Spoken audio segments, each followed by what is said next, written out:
It's a show young wrestling, Jazzy Yang, and this is the Fan View Podcast.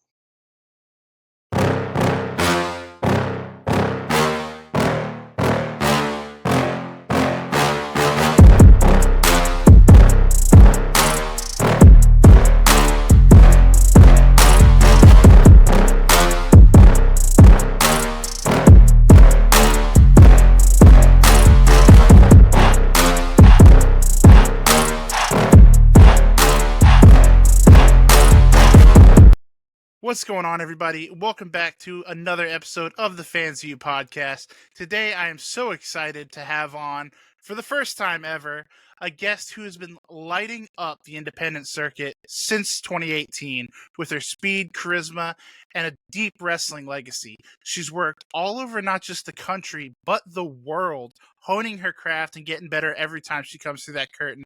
Please welcome Jazzy Yang. Jazzy, how are you doing today?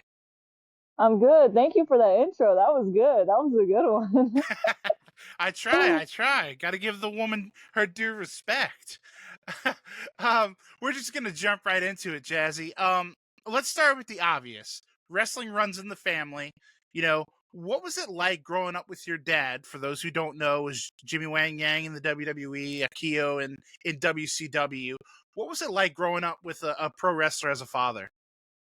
So for me, it was normal because it was my dad, so I didn't know anything else.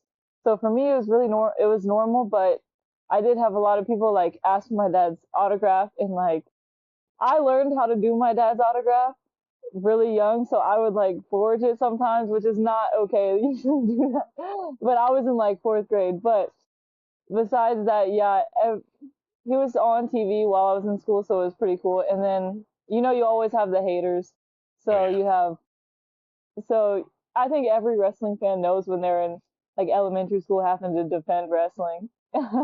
But yeah, but for me Imagine it was normal. Yeah. Yeah, I was about to say, I imagine that's turned up to the nth degree for you because your dad's Yeah. actually on TV and doing it. So Um, was there ever a time that you thought, like, I'm not going to be a wrestler, I'm doing something completely different, I don't want to do this? Or was wrestling always kind of the goal? so when I was like really little, like watching my dad wrestle would scare me because it's like watching your dad get beat up. So I was always scared like to watch my dad wrestle, but I've always loved women's wrestling. So I would always love to watch like Mickey James, Melina, Natalia, all those girls. So I feel like I always knew I kind of wanted to do something, but then once I got older and got the opportunity to go to Japan and wrestle, I was like, oh, this is what I really want to do. Yeah. So yeah, So that itch has always been there. Wrestling is just in your blood. yeah, yeah. Do you remember that moment where you kind of said to yourself, like, yep, this is what I'm doing, this is my path, there's nothing else for me?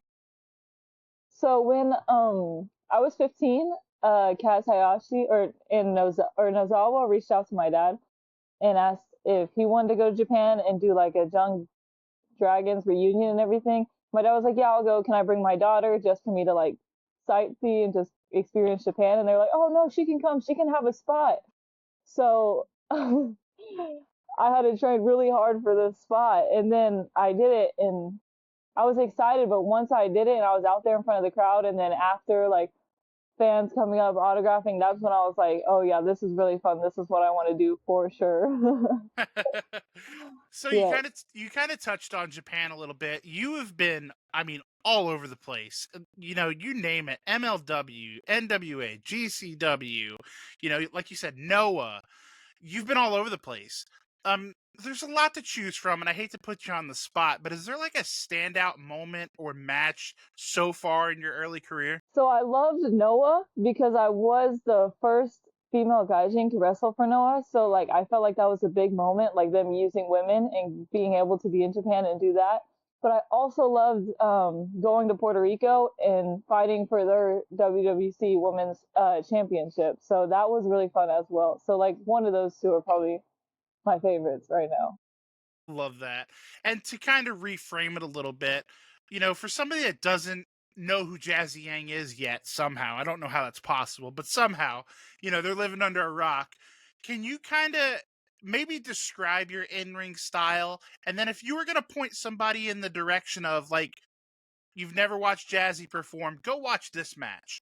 what match would you tell him to watch? So for my style, I would say I'm kind of all around, but I did take like jujitsu and like I know some amateur wrestling and that stuff, so I always try to incorporate jujitsu and stuff into my wrestling, and I love chain wrestling. Like I'm very technical. I love the technical side of wrestling, but I also love a little bit of high flying. Got to because my dad. Yeah, So obviously. I moonsault, crossbody, stuff like that, and just really I would love to be like an all around person and be able to do everything.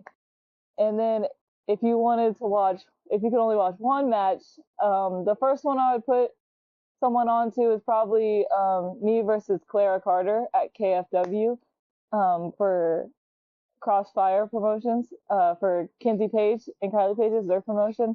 I had a really good match with Clara Carter. She's amazing, an amazing wrestler as well. Love that. Recently a guest on the podcast. Love that cheap plug, Jazzy. We Yeah. appreciate it. Um, you've got a really unique presence, like you said. You've kind of borrowed from your dad, but you also have like that chain wrestling background, that shoot background, that gear, the energy, the attitude. How did you kind of develop the Jazzy Yang character, and how much of that is you turned up to 11? So when I first started, like for like a heel character, my dad's favorite movie of all time is the last Barry Gordy's The Last Dragon. So I watched it a lot growing up, and Shona from the movie is like the best pro wrestling character there could ever be, really.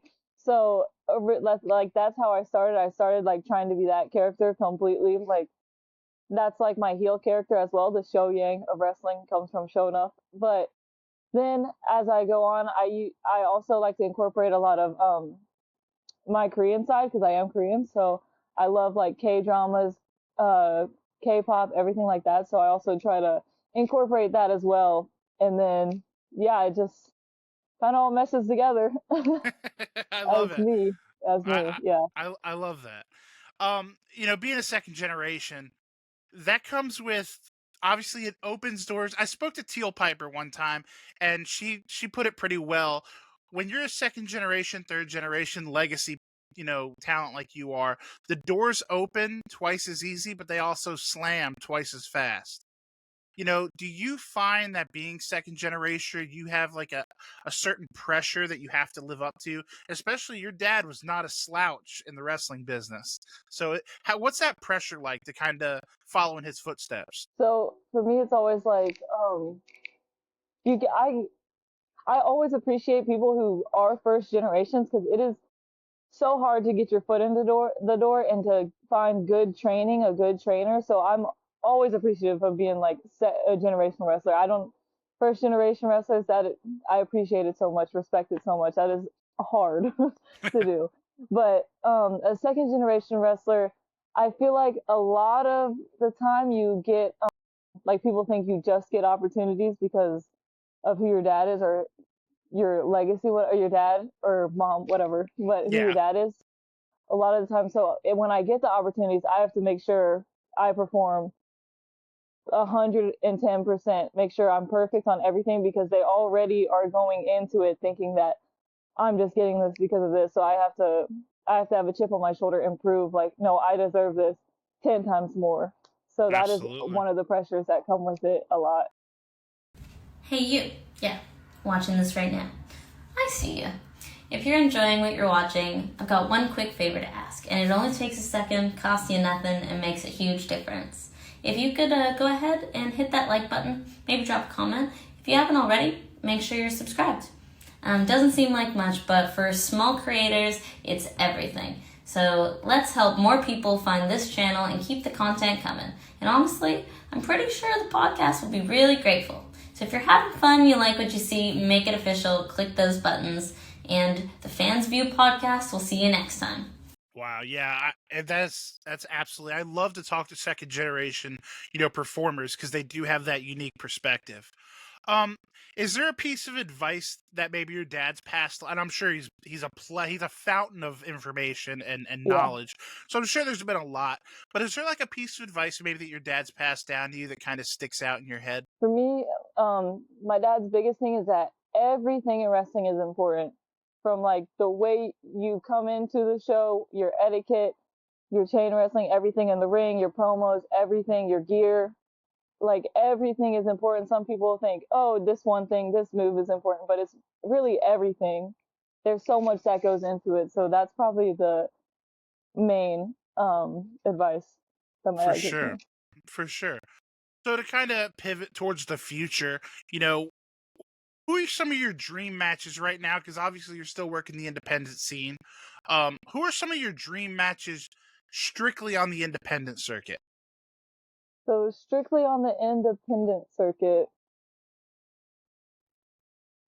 I would really love to wrestle Masha Slamovich, even though I know she's signed to TNA, but I would love to wrestle her. Um, I would love to go back to Japan. Anybody, I would wrestle anybody there. Just anybody. I love it. Just Japan in general. Just Japan. Yeah, just anywhere. I really want to go back to Puerto Rico and wrestle their new champion, Elaine is her name, and then yeah, I would just wrestle anybody, everybody. I'm trying to think. I'd love to wrestle Kid Bandit. Love to Okay. wrestle Kid Bandit, yeah. Just line them up, huh? But my goal is me and my dad versus Ariana Grace and her dad. Love that. That's fantastic. And that kind of brings me to my next question. So that was a perfect segue.